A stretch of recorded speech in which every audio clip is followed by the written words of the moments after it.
Dogs. There's a reason they're called man's best friend. And that's because we can learn so many things from their personalities, behaviors, and their willingness to provide unconditional love, loyalty, and companionship until their last breath. They can learn a multitude of different tricks, tasks, and behaviors that most of the animals can't. They're unique in a way. So for my speech, I'm going to give the processes to teaching your dog a new task or behavior. So I'm going to go over building rapport, teaching your dog a trick with repetition, and then proofing the final product. My friend and the kennel master at my last base, Texar Nodekert, he said that rapport is an essential foundation to dog training. And without it, you cannot fully succeed. And if you think about it, that goes into any relationship. Without trust and friendship, the basic building blocks, your relationship will never grow. The same thing with a dog. He'll never listen to you, never obey you, and your training will never go anywhere if they don't trust and love you. And 3 simple tasks that you could do every day that don't take any time will build that. And that would be walking, brushing, and playing with your dog. Dogs like to get out and about, see different things, smell different things, and see the environment. So walking them, get your dog out, gives them exercise, gives you exercise, gets you guys out and about. Brushing them, it helps with their coat, makes them look nice, it feels good to them, they love it.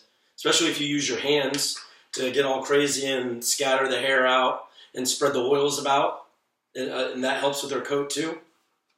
It brings that shine. And playing with your dog. You can go outside, chase your dog, throw a ball, play tug of war, whatever you want, just play with your dog. It helps build that friendship between you two, a bond. And with that, you're also going to want to find out what type of toy they like, and I'll call that a reward. It helps with training.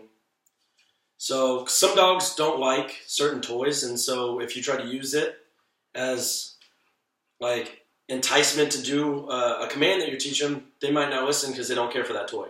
So you want to find something that they love, that they can't get enough of it, and that will help you greatly in teaching them a skill.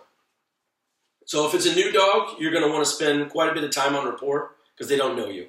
And if it's a dog that you got from a shelter that was possibly abused, it might take even longer, maybe a month, 2 months. It all depends on the dog and what they went through.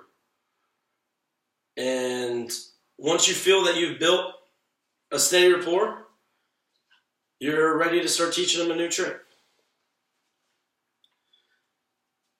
So teaching a dog a skill, you're going to want to teach it with repetition. You just repeat it over and over, and you're going to keep repeating the word too. And even if you want, you can incorporate hand signals or snaps or clicks or whatever you want. But in canine school, my instructor, Tech Sergeant Lawler, he instilled in us, every day he said, everything runs down leash. So that falls under teach but don't intimidate.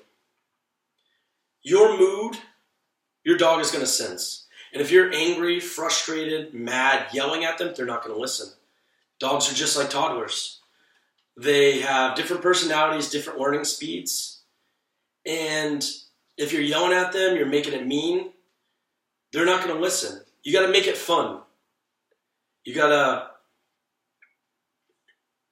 get overly excited for it. Have fun with it. Play. They have short attention spans. Don't make sessions more than 15 minutes long. They're just going to lose focus and you're not going to get anywhere. And then again with the 15 minutes, if it's hot outside, either practice inside or don't go too long outside. Just have fun with it. And you're going to want to, when you originally start teaching your dog a new skill, I'll go with heel and I'll call mine over and I'll show you. You're going to give them a command and then you're going to put them in place. You're going to force them into that position. And then you're going to overemphasize that praise originally. When you first get into it, you're going to get overly excited. act really dumb, look like a fool, but they love it. They're excited. They see you're excited, and they want to do that again. They want to bring that out and about, and then you're going to mark that behavior, and you're just going to keep repeating that command, and it'll just embed in their head. So, like I said, find your reward, and the best thing for any dog, food reward. You can get hot dogs at Walmart, 89 cents a pack. You got to eat them, break them apart. You can do a bunch of training. They love it. It's not horrible for them. So I'll teach my dog. I'll have my dog, and I'll show you the overemphasize. And so Loki, heel. So for me, I heel, I slap it, he comes. And originally, you're going to take them, and you're like, I put my hand under here, and then I push his butt down, and I put him in the heel, and I'll say, good heel. And I was like, good boy, he's a good boy, yeah, he's a good boy, good heel. And then I'll give him his treat, and I'll say, yes. And he's free to move. So, and then with that, you're just going to keep doing it until you can, okay, heel. Until he's going to start doing it on his own.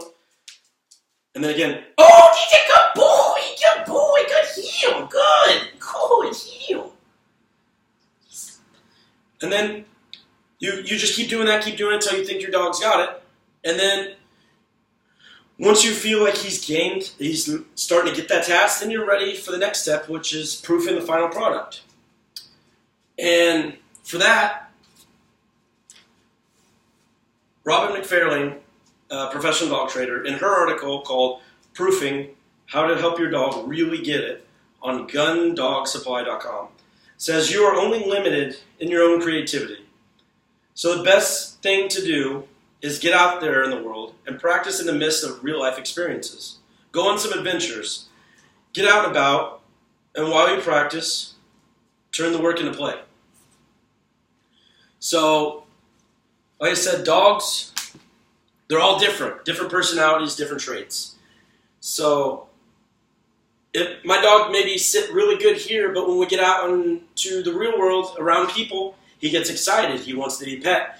He's no longer going to listen to me as well. So, if you need your dog to sit at all times, never move, and you're going to want to bring in, then that's how you want it. When I tell my dog to sit, I don't want him to move. I don't care what's going on.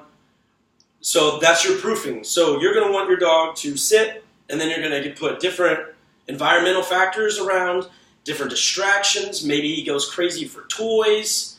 So that's what you're going to scatter all that around to help your dog turn into that final product that you want. And whenever